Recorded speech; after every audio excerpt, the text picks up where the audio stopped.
శ్రీ భగవద్గీత 13వ అధ్యాయము. క్షేత్రజ్ఞ విభాగ యోగము. అర్జునుడు పలికెను, ప్రకృతి పురుషులు, క్షేత్రజ్ఞులు, జ్ఞానాలు అనే స్వభావ లక్షణాల గురించి తెలుపము.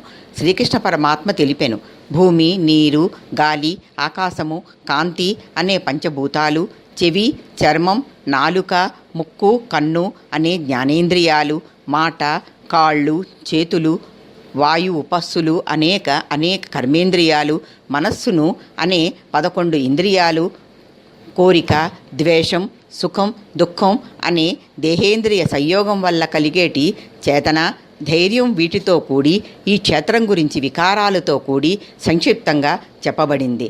అభిమానం, డంబం లేకుండుట, హింస చెయ్యకుండా ఉండటం, ఓర్పు, రుజుత్వం, ఆచార్య సేవ, శౌచం, స్థైర్యం, మనోనిగ్రహం, విషయ వైరాగ్యం, అనహంకారము, దేహం ఉన్నంత వరకు జన్మ, మృత్యు, జరావ్యాధి దుఃఖాలు సహజాలని తెలుసుకోవటం, వ్యవహార దశలో ఏర్పడ్డ పుత్ర, మిత్ర, దారా, గృహాదులు అస్థిరాలని తెలుసుకోవటం, ఆసక్తి లేకుండా ఉండటం, కాలాన్ని దుర్వినియోగం చేయకుండా ఉండటం, ఆధ్యాత్మిక జ్ఞానమునందు అభిరుచి కలిగి ఉండటం జ్ఞాని యొక్క లక్షణాలు.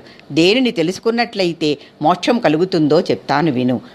స్థావర జంగమాలలో ఏ వస్తువు అయినప్పటికీ క్షేత్రజ్ఞ సంయోగం వల్లనే పుడుతోందని గ్రహించి అన్ని భూతాలలోనూ సమంగా ఉన్న వాణిగాను, గొప్ప ప్రభువుగను, నశించేదానిలో కూడా నశింపదానిగను ఆత్మను ఎవడైతే చూస్తూ ఉంటాడో వాడే నిజమైన తత్వవేత్త.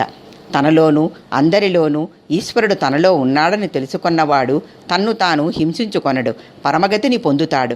తాను కర్మ చేస్తూనే ప్రకృతి చేతనే అన్ని విధాల కర్మలు చేయబడుతున్నట్లును ఆత్మ ఏ విధమైన కర్మలు చేయదనియు ఎవడు చూస్తుంటాడో వాడే జ్ఞాని. పరమాత్మ శరీరాలలో ఉన్నను అతను ఏ పని చేయడు. అర్జున, ఈ విధముగా జ్ఞాననేత్రంతో క్షేత్రజ్ఞుల నిర్ణయాన్ని, భూతాలు ప్రకృతి నుండి ముక్తి పొందే విధానాన్ని తెలుసుకున్నవారు ఉత్తమమైన బ్రహ్మపదం చేరుకుంటారు. శ్రీ భగవద్గీత 13వ అధ్యాయం సమాప్తము.